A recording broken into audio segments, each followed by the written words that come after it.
Typically, when you go clothes shopping, you see fabrics that are, well, kind of predictable. Cotton, wool, polyester. But imagine picking up a shirt that said 100% pineapple, or a jacket that brags made from seaweed. That's not just some sort of alternate universe, it's maybe just a few years in the future. Thanks to some seriously cool science, new fabrics inspired by nature are hitting the market. Materials that aren't just fashionable, but also functional, sustainable, and a bit science fiction-y. So let's check out some of the strangest and coolest materials you might be wearing soon. First up are bioleathers. Now, when you think of leather, you probably picture cows.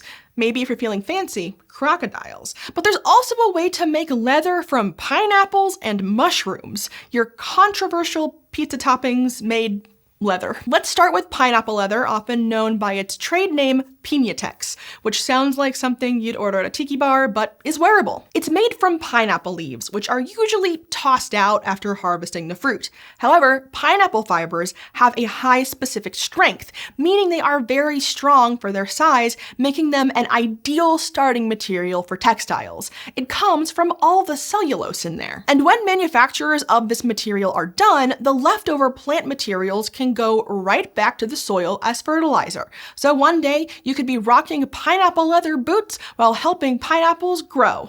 Fashion and farming. But pineapples aren't the only fabric like this. There's also mushroom leather, which comes from the network of microscopic threads called hyphae that fungi produce. The hyphae are treated to make the bonds between them stronger, giving the final material more durability. This involves cross-linking filaments to stiffen everything up. After some additional coloring and shaping, these fungal mats mimic the texture of leather. And since fungi are masters of breaking down organic waste, they can be grown on waste from other industries, like sawdust.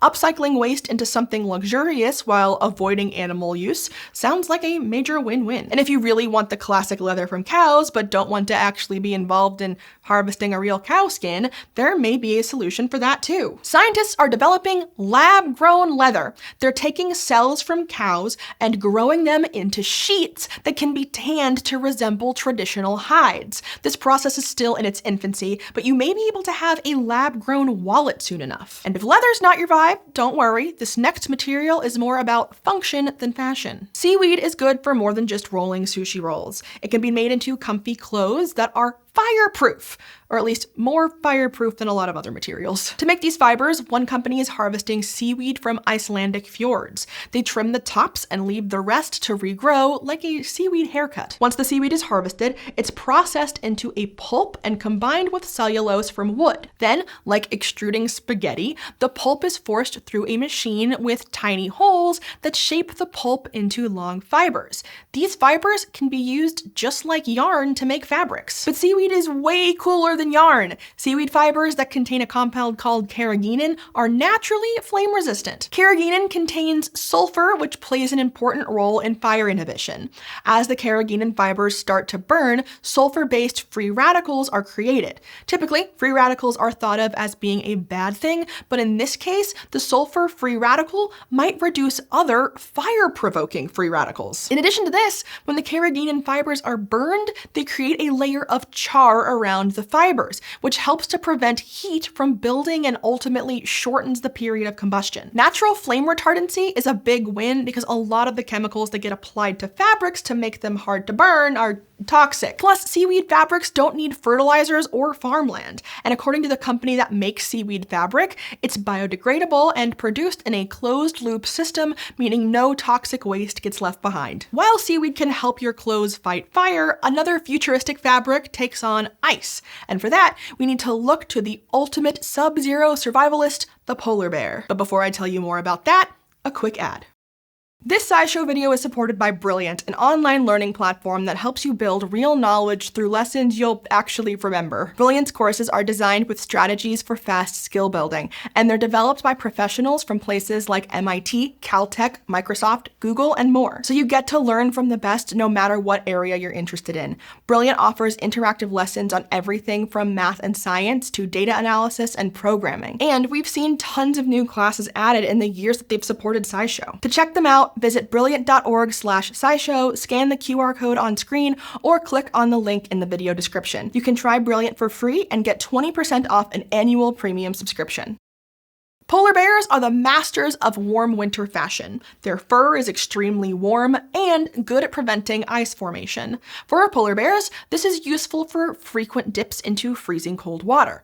And for us, these properties could combine to make the ultimate ski jacket. Polar bear fur is a good insulator because of its unique design. Each polar bear hair has a porous core surrounded by an outer protective shell. The empty spaces in the porous core are not truly empty, but filled with air, and air is a bad conductor of heat. So each of these tiny hairs uses this trapped air as a barrier to keep the polar bear's body heat from leaching out into their freezing cold environment. But we are not encouraging the use of actual polar bear fur to make ski jackets because they are a vulnerable species. Instead, to emulate their fur, scientists have tried making aerogel-based fibers and fabrics. Think of an aerogel like if you were to make Jell-O, but after the Jell-O has hardened into shape, you remove all of the water and replace it with air. This would leave behind a structured matrix that is mostly air, which functions as a great insulator. But the problem with most aerogels is that they're fragile and can't be woven into fabrics. So researchers from Zhejiang University in China drew on the design of polar bear hair to make a more durable version. Inspired by the shell of the polar bear hair, they added a protective coating to the aerogel, making it stronger. They were able to turn this into a very warm, one-of-a-kind sweater, as warm as a down jacket with no feathers and no actual polar bear fur in sight. And if you're less worried about the cold and more worried about slushy ice, polar bears have a solution for this too. Their fur's anti-icing properties come from sebum, the oily secretion that your skin produces to help keep it dry and protected from the elements. Polar bear sebum is a bit different than ours. A group of scientists working in places that get pretty cold, like Norway and the UK, have studied its chemical composition and have identified two specific compounds as the ones that produce this anti-icing property. Why these particular compounds are so good at the task isn't totally clear, but the findings set the stage for further exploration. And in the meantime, these two compounds could be produced in a lab and applied to other fabrics to make them better at repelling ice and water. Many of the chemicals used today for anti-icing belong to a group called PFAS, which are being linked more and more to health issues. So an alternative inspired by polar bear fur is extremely cool. But they're not the only living thing with a remarkable outer layer that has led to a new fabric. Lotus plants emerge completely clean from murky, dirty water. This is in part thanks to a wax coating that prevents water from clinging to them. But the leaves are also covered in tiny microscopic bumps that enhance this effect, causing water and dirt to beat up and roll off like marbles on a smooth surface. This makes lotus leaves self-cleaning because whenever it rains, the water collects any dirt or debris that might be on the leaf and carries it away. Researchers at the University of Zurich in Switzerland took notice and replicated this effect by coating a fabric with tiny silicone polymer nanofilaments. And in their experiments, water slid right off the fabric. In fact, when they submerged clothing coated with these nanofilaments underwater for 2 months, it was completely dry when they removed the fabric. Imagine dropping your sweater in a puddle, pulling it out, and putting it on like nothing happened. It's not magic, just lotus leaf technology. And if self-cleaning clothes aren't enough for you, there's also a self-healing fabric on the horizon. Have you ever stretched out a favorite sweater to the point where the thing is basically unwearable? Well, scientists are trying to solve that problem with a little help from an unlikely ocean collaborator: the mussel. They're not the muscles that help us lift weights, but they're still pretty strong when they cling to rocks for dear life. They use byssal fibers, which are durable, flexible threads that can heal themselves when stretched. These fibers, often called silk, can be cut off of the mussels, washed, combed, and spun into fabric. The fibers are made of proteins, parts of which are tightly packed together, but can stretch kind of like a slinky. And their self-healing superpowers come from a bunch of metal ions throughout the fibers. These metal ions form temporary bonds with charged amino acids in the proteins, holding everything in place.